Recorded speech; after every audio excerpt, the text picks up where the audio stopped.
Hear ye, hear ye. Welcome to the Tri-Stone Era E. I am D, master of fooling around with making love out of nothing at all. But these tales won't be like that. These are stories of simply taking everything I've experienced in life to make sure these ideas aren't reflective of any other ideas. Nah, I kid. These are stories of unfortunate circumstances that turns the victims bigger than what they would have been if their life was less hazardous. Curses 3333, 4444, 5555, 6666, and 7777 were all events brought upon by tragedies or just cause. The galactic forces, Purge, and Arrow Ordnance Lords did not have any field days with these years in life. Unfortunate, traumatic years for humanity because of them just being special dates that everyone agreed on. What they didn't agree on was being ruined by people taking the essence of an entire intelligent species and running game with it. The smartest of the smart knew what they were doing and made the perfect opportunity out of time, or fucked up royally in the process. Let's begin. Chapter 33 of Humanity. Before we get to the first atrocities of Curse 3333, let's take a trip down memory lane and how he got to live the life of three. He was conceived through the Hell tribe, of a powerful mother and a powerful father. Double power gene too. So he was always a powerful child of the universe. The thing about the powerful children is, they love to experiment with the power they have been blessed with. He gave the Hell tribe more fame on more than 25 occasions before year 3333 would come upon us.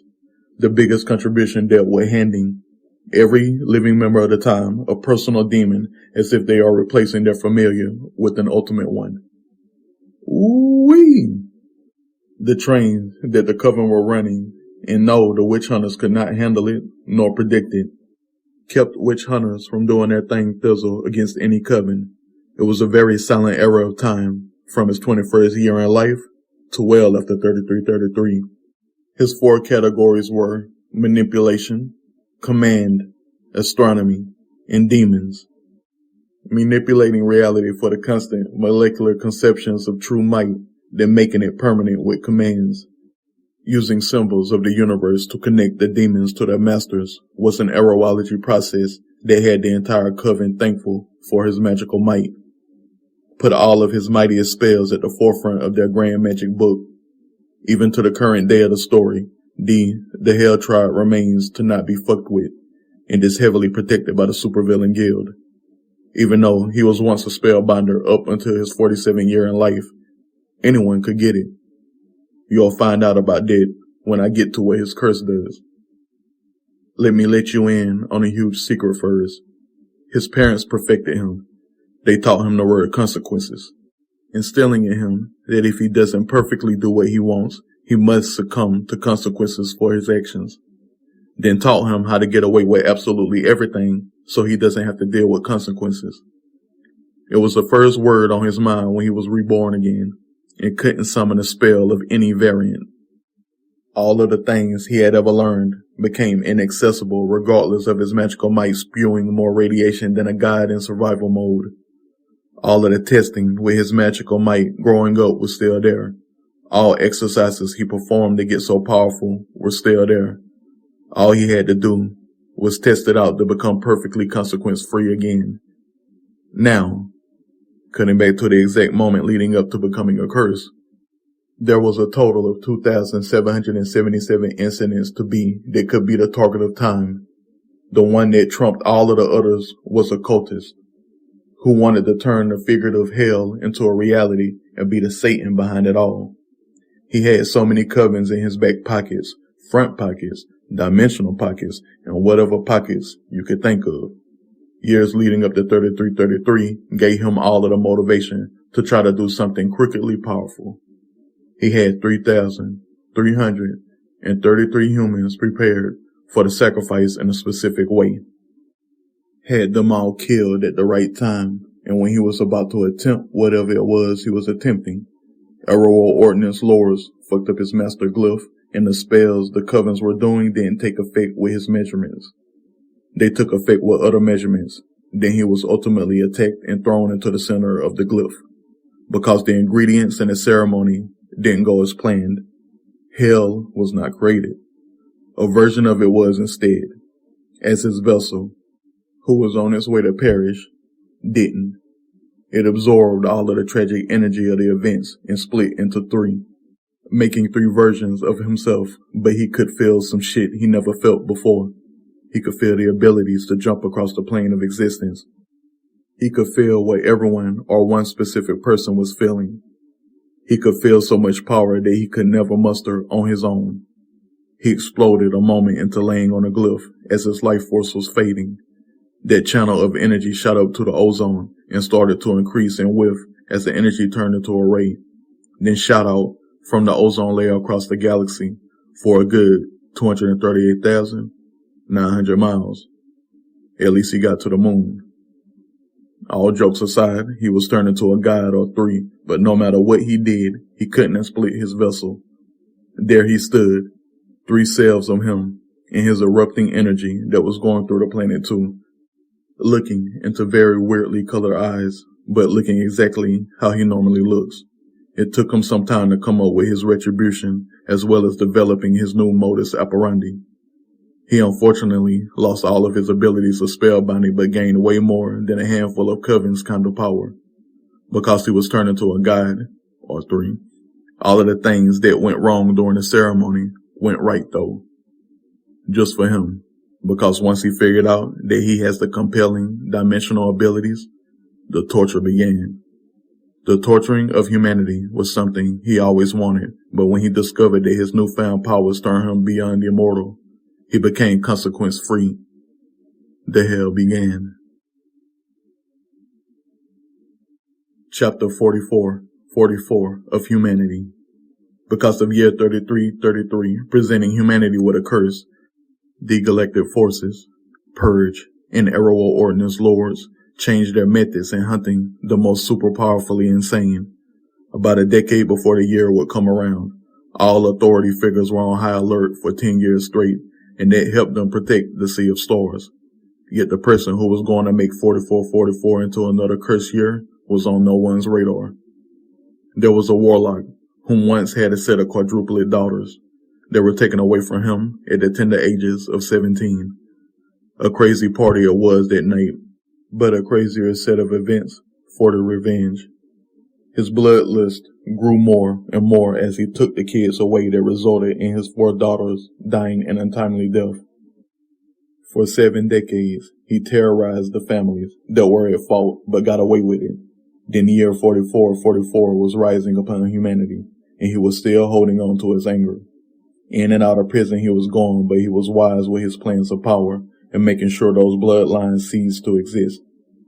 3 centuries after his daughter's demises, he went back to the high school that they attended to just look at it before he struck again. He had 14 families with kids that haven't procreated yet. He was trying his damnedest to get to them, and was about to. While he was at the school steps, 4 girls joined hands at the set of stairs before him and rejoiced that they were together again. It put a smile on his face, then he read their minds. The disdain they had for their school was ugly, and the only happiness in their class was with themselves. He didn't understand how 4 light hearts carried such blackness until he looked into their lives. He quickly learned that the school helped bury their rape cases, where 4 guys from the preceding year raped them and got away with it. Parents did all they could legally and illegally to take matters in their own hands, but it wasn't enough. Yet, their dreams of being pop stars was the light that held them together. Within a day, he was at the school again and approached the 4 of them as soon as they linked up in the same way as before. He told them he would like to be their sponsor. What was a greeting turned him into becoming their manager and handler. The girls met when they were 4 and have been inseparable ever since, even during situations that would turn normal friends to ex-friends. They all decided at 9 years of age that they would all train to become pop stars and have been in the summer camps ever since. They wanted to be a neo soul girl group that sung of R&B, EDM, and pop-style tracks, came up with the group name of Oopsies. Yes, had 4 singles as their debut songs titled No, See It Through, Who Said That, and Over. Their songs were written out of Vohendre's spellbook. Of course they worked to reel in the masses, but the sacrifices to make their songs hit revolved around the girls single-handedly killing the 4 boys that raped them and using their bodies as the base of the spells. That night, they became members of the Moiler HRA, then dropped 4 gems that were soaked up instantly, becoming a sensation, and a day launched them in the history books. But what Vohendre had in store was more. Between the time of then and New Year's Eve of 4444, they learned that this 300-year-old warlock helped them out because of his 4 daughters.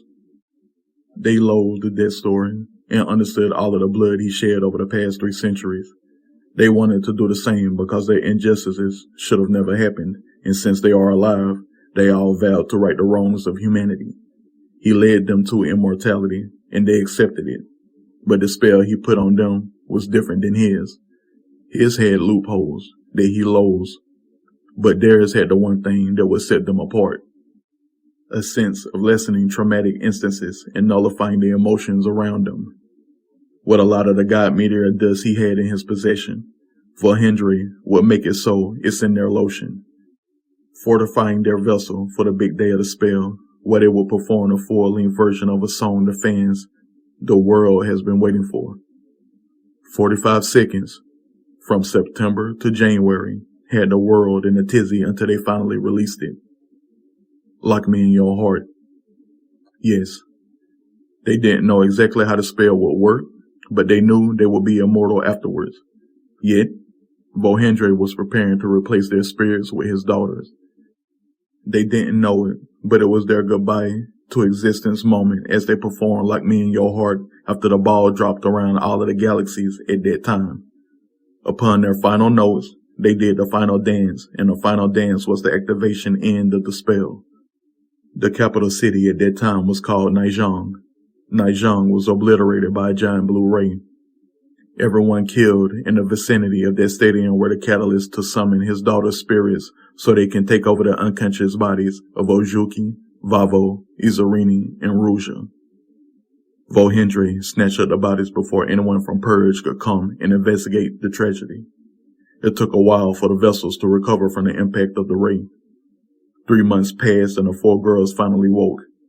His daughters assumed their new life in immortal vessels that could die and instantly resurrect. When they all said Papa in a way he never forgot for 300 years, he got a group hug that finally released all of his anger. With the final lineage of the families being in Naijang that night, he got a realization that finally released all of his anger. The girls didn't understand because they didn't remember what happened to them that night at the party 300 years ago. So they asked him, why did they look different? None of them looked the same. And why was he crying so hard? He told them what happened and the memories came in slow. Slow. Slow. But there the girls were, faces full of disgust as they remembered how their party was getting out of hand, how the house collapsed while they were still in it, and one by one, they died with the others watching them until the last one was crushed. They told him it was okay, and they knew exactly what to do.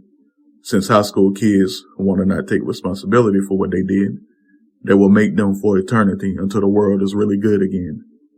They said goodbye to Laser, Ainora, Fiery, and Eshe. They were named Life for a reason, but he told them who they took place of. The girls had a burial for the spirits of Ojuki, Vavo, Izarini, and Ruja. They honored their names by becoming 4 poltergeists of ridiculous proportions. In immortal 17-year-old bodies that would go from school to weed out the problem humans and give them the same smoke they've been giving society since they were born, to force law enforcers to set them straight or to get them to kill each other. Any child with ill intentions were their target, and the actual peacekeepers they would protect. Body count was rising mighty quickly by year 4454.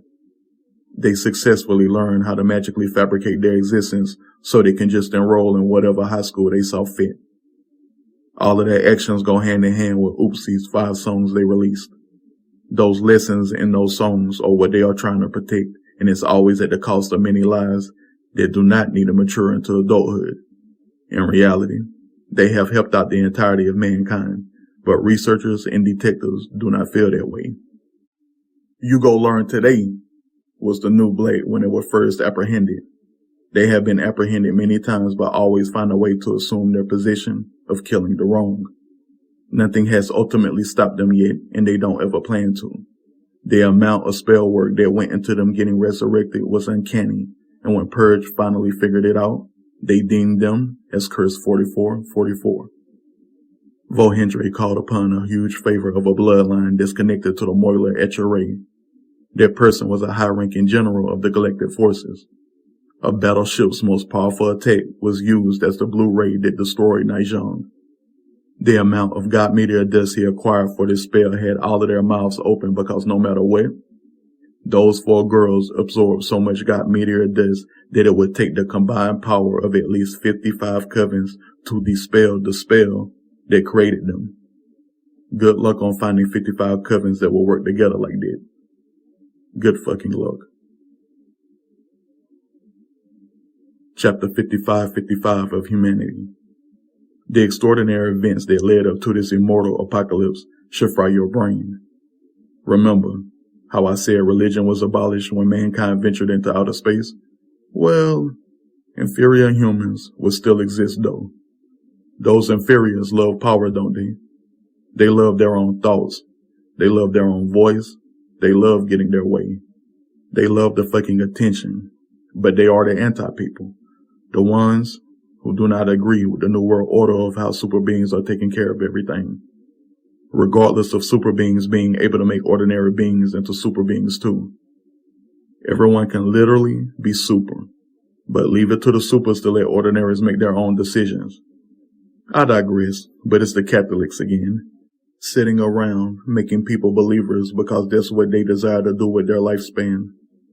That crutch is dangerous, because we all know how the one with sight loves to lead the blind.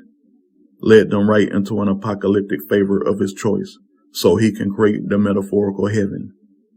Completely obsessed with Curse 3333, so that people can have a safe haven from all of the danger in the world. Yet, he was doing all that for the history books, but he needed to procure torture to create a moving Golden Gates. Yeah, think about it. He wanted to make a judge and jury that would do what Curse 3333 does, but only when people are on their deathbeds or dying elsewhere, forcing a young lad to watch all of the folklore behind religion. The 1500s were the worst. This lad saw so many atrocities, from seeing how people were treated because of the color of their skin, location on Earth Zero, and belief systems. Those were the key words. Super beings believe that people need to believe that being super is the way out of pain in order for the entirety of humanity to heal from the old world. Instead of the super making a decision to destroy all facets of religion and forcing all of mankind into being super beings, they now have to deal with another impossible to end apocalypse.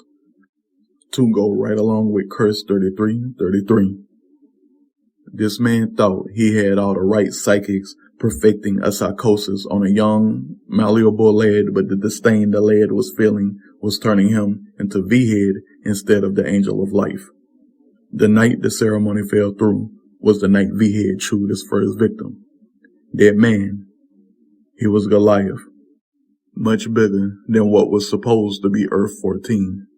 Earth 14 was pronounced devoured on March the 1st, 5555.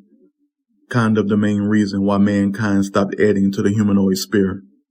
One of the worst things to see, knowing that his first 2 billion humans were the first on that 555 trillion, 555 billion, 555 million, 555,000, 555 counter.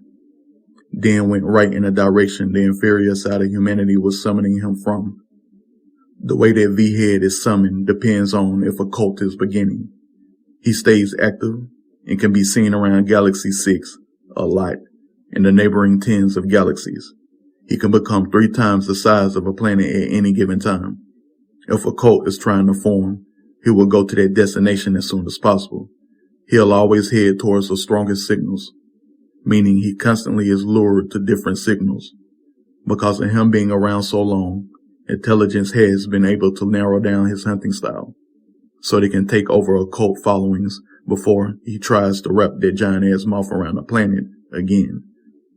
And he has eaten entire space colonies before, the bad kind at least, but has taken down huge popular space colonies, leaving little to no survivors if no super beings that are equipped to handle him are on board.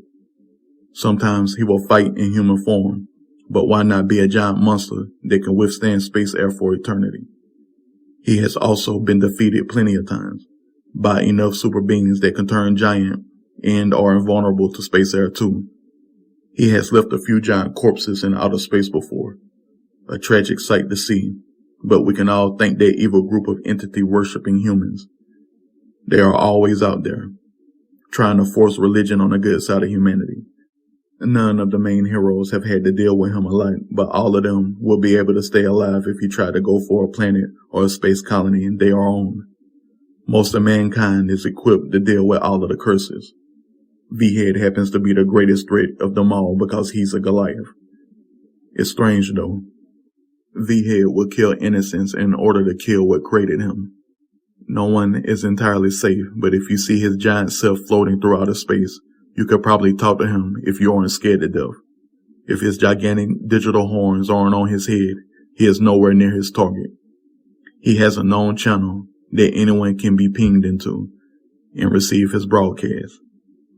You can't understand his broadcast, but if you ping reverse and try to talk to him, he will talk to you.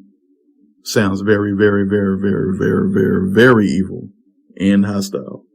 Sounds so atrocious. Most people cannot stand his language or any other human tongue he can speak.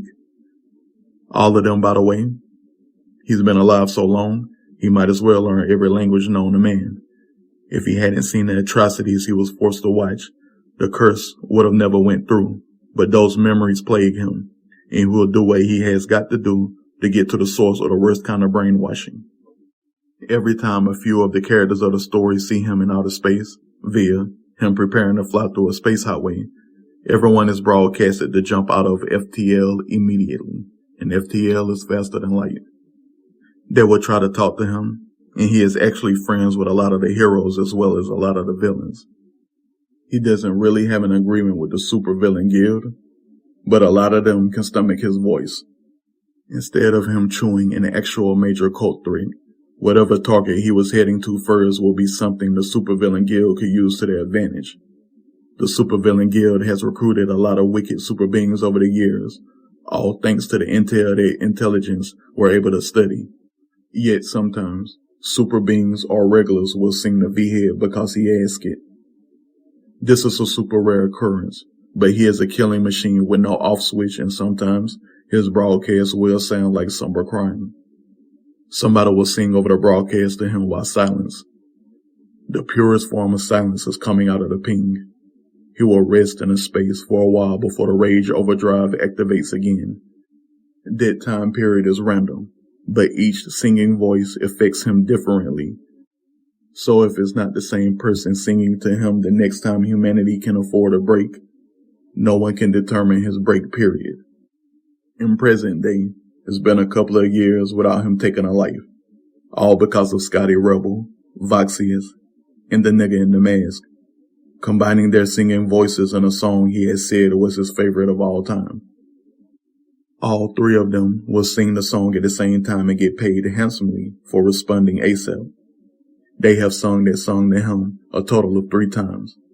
The last time 2 years ago. When the three of them sung together, it set him in silence for a few years. This has been a period in mankind that has been the most peaceful in concerns of him.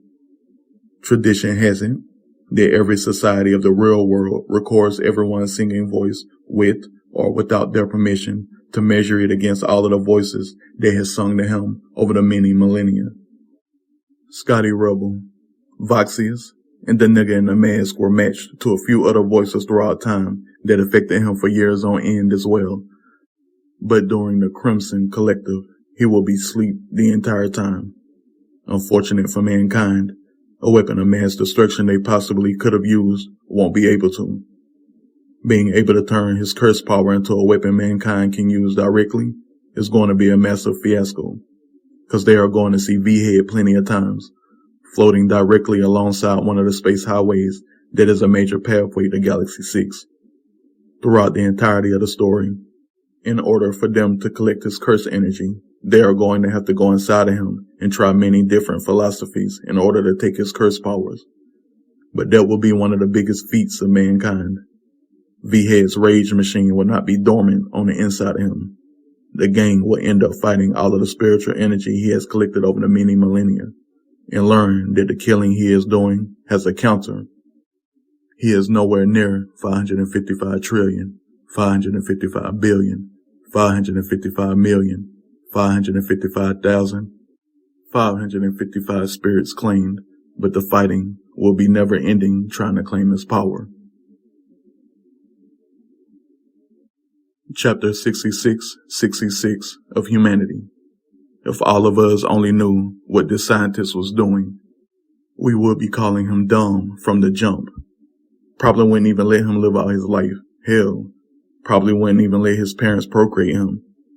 You know those stories about males that like to play God, who think they can make something female-oriented and control it for their damaging pleasures?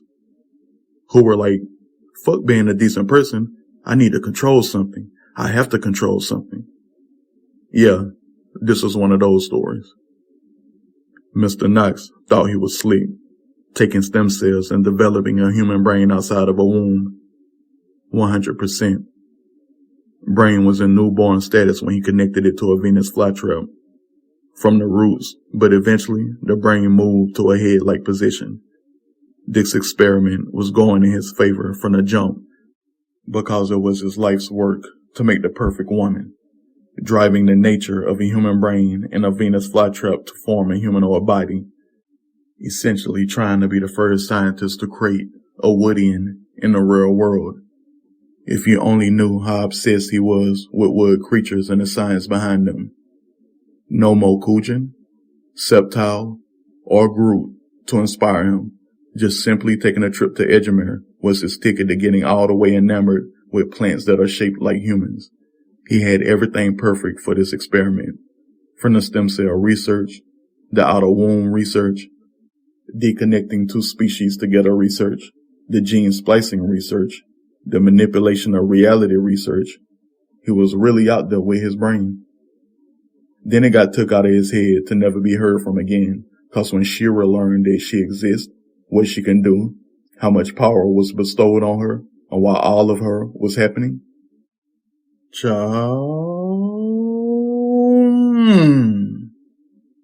all the men that live their lives selfishly, intentionally, damaging, disregard for the public, the privacy, the decency, and the peace, She-Ra is here. She-Ra had everything she needed in her home, the lab. But it was time for her to grow. After taking the time to listen to enough gurus that talked about, if you were created in a lab, here's the roadmap to life in this world videos, she was out. Game plan was as solid as her IQ. Putting together enough avenues had her looking glorious in no time. From a lab rat to riches, she was mighty and in control of a lot of things, but she wanted more. A little bit plagued by the first brain she ate, her direction in life was troubling, to say the least. What she wanted was the opposite, which would be peace. Finding enough power turned into too much power. World tripping from the real world to the dimensions and to Edgemere led her to do something a lot of people have never thought. She-Ra was still donning the persona of She-Ra, just a cool black chick that keeps her beauty on lock and can manhandle any humanoid or monster that comes her way. By the first time she ventured into Edgemere, she had a plan to find one of the most eldest and powerful males of Edgemere. But to most commoners, even to most common super beings, the knowledge of true Edgemere isn't known to them. To eat a wisp, results will be unknown, but she has one life to live. That life immortalized once she did the unthinkable, the unknowing, and the unbelievable. already powerful like a natural-born goddess, but what it did turned her into curse 6666. It doesn't matter what brain she eats. All of the experiment Mr. Knox did to her became her purpose. Her molecular makeup is designed to feed off her brains, but the sheer amounts of intellect and imagination she got from that wisp was fucking gnarls. Not only did she gain those, she gained his powers and magical might, all controllable because of the God gene. A masterpiece she already was, a deluxe, mega masterpiece is what she became. On the floor, tears of joy coming out of her beautiful eyes as the essence of everything was being permanently etched into her being. It was the cheat sheets of all cheat sheets. Yet, she took that shit easily because the wisp she devoured was a musical one. For a whole month, she spent her time just walking places and listening to the music that was forever etched in her memory now. All starry-eyed, walking like a zombie, with the lightest of steps, and it was so bad. So bad that she was literally giving people enchanted diamonds that would up their life. Just handing out cheat sheets left and right as she walked the entirety of planet Vaquad. Females only because diamonds are a woman's best friend. Took her about 4 years before she walked the entire planet's major cities. During that time, she met a lot of women. A lot of them were victims, and she stored them in her memory, claiming that these women are going to need help later because they are living with too many atrocities that plague their mind. Then she thought, I am a goddess now. She thought of the diamonds she gave out, then felt every last one of them, then saw all of them on the world map as if she could picture it perfectly in her head. Then the existence control panel showed up for her. She wanted to take the pain away from those memories, but not the awareness. They cured nearly 14,000 women. Nearly. Shiro was so alive during year 6666. So fucking alive, as if she was Neon Jungle so alive in its purest essence. As the worlds were gearing for a tumultuous year, none of the organizations even knew of Shiro. But when New Year's happened, the death of all of the men that hurt those 14,000 women hit news waves. Then sightings of specific Venus flytraps were seen in the same exact areas of where those diamonds were. The omniscience of it all had her entire being tingling beyond compare. As far as humanity knew, Vaquad was poisoned with Venus flytraps. It was a whole year of them, as humanity couldn't help but to focus on what the fuck was happening on planet Vaquad. A serial killer of mass proportions was setting the planet free as if the Utopia Protocol wasn't doing its job. By January the 6th, Aprosata could be spelled across the face of the planet that was facing the sun. That's how she got her name, but it's been a millennia or two, and no one knows what the culprit is, without a doubt from any entity. When those Venus flytraps started appearing all across reality, and even on space colonies, and even in Edgemere, Aprosata was deemed curse 6666, and it has been the truest mystery ever since. Humanity came to knowing the faces of the three amigos, Oopsies, and V-Head, but no one has been able to do a sketch of Aprosata. All people know, if they see one of her grand red Venus flytraps, the skeleton of a man is inside of it. And no, she doesn't have a type. Any man she deems kill-worthy will be taken out of their life. Chapter 77 of Humanity. Oh damn. She is curse 7777. She is also inadvertently responsible for the existence of many heroes in Solar System 7 and the great beyond. But the power of this curse makes it sometimes feel insignificant. If you summon me, I will come. No one knows what I will do though. No one. One of her abilities is Fountain of Youthing someone back to a 5-year-old state with their entire conscious plus memories intact. A random fucking nobody. Giving a random nobody a second chance at life, but it's usually someone who would recreate their life for the worse. creating legions of villains no one ever could predict, to the point time cops were losing track of time because of her doings. All because she sought out the galactic ley line. Yes, there's a version of it in this universe, and it existed far before mankind. Finding it was a needle in a haystack, but scientists did their thing thizzle extensively with researching the universe. All that power was just correct theories tested to success over and over again. When they figured out a way to hear another dimension of radio waves, the galactic ley line talked to those scientists, and it took them 2,500 years to follow the truth. But when they got there, the mass dangers followed, especially with it being year 7777, because mankind revered that collectively. It was the dawn of that new year.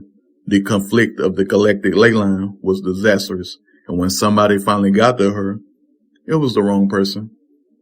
Carelessly, as opposite of her code name as anything could be, her life has been nothing but a survival of the fittest marathon since her 9th year of life.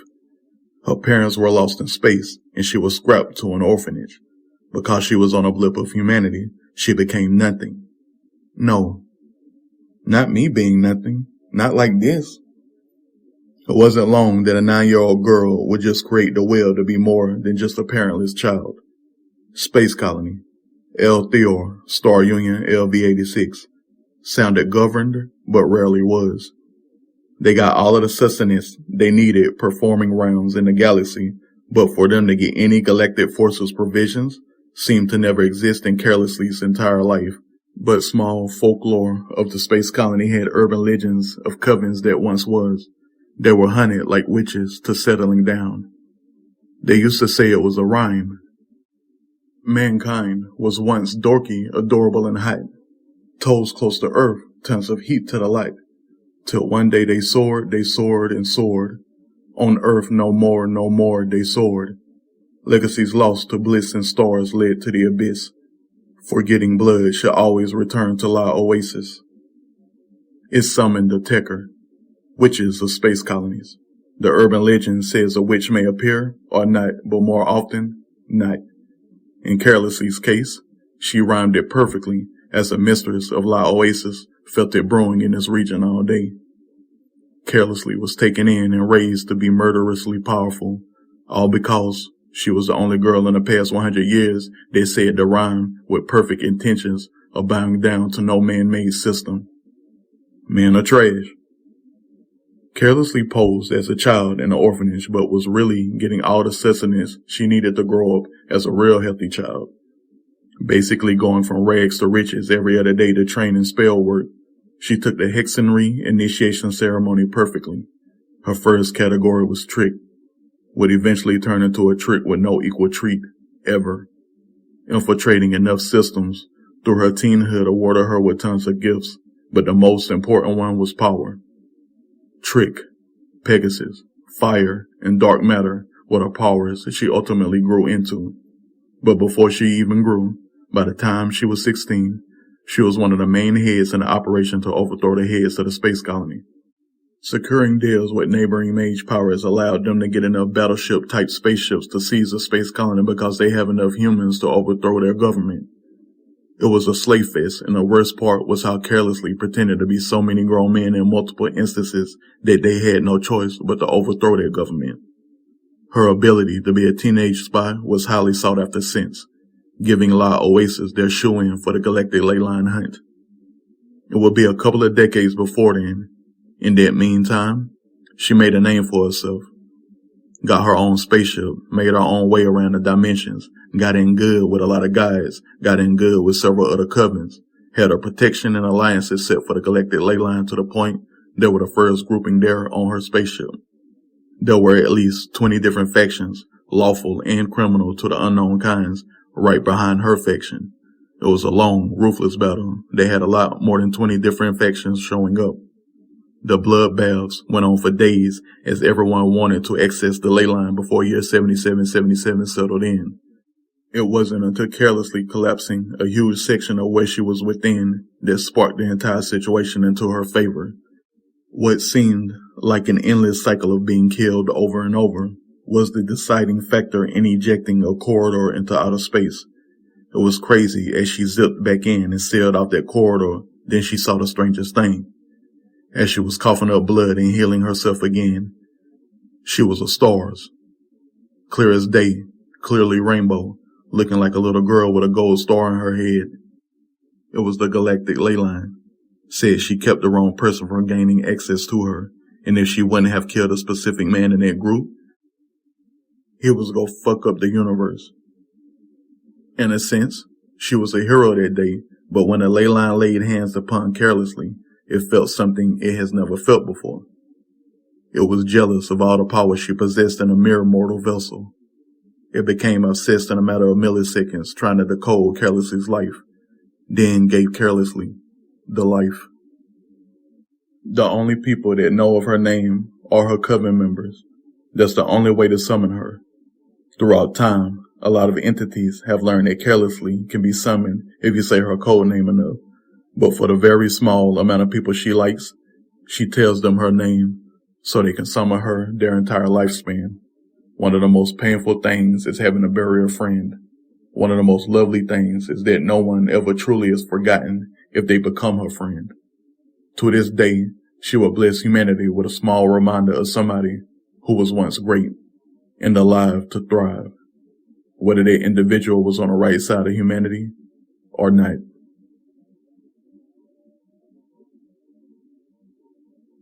Now, what do you think? Do you consider these curses to humanity? All of these individuals came from a place of darkness. Do you consider anything they do of light? Would you be outside at 3 a.m. in the morning if you knew what could appear? Would you procreate? Are you gullible with a need to fill the human void of belief? Are you making sure your son isn't a boys will be boys type? Are you comfortable knowing that any given time you could cease to exist because somebody's feeling careless again? If you feel it in your spirit, your vessel, and your mind that you're of the peaceful kind, may you have a lovely life. Otherwise, curses do exist. Curses want euphoria. Curses want blood. Curses want peace. Curses want to live. Curses want chaos. Curses want from a bottomless pit. Their immortality is your lifespan. Good luck, but keep it powerful, because that's the only way you can survive. Until I take you in for another dip into the Tri-Stone era, keep it peaceful. And I mean it.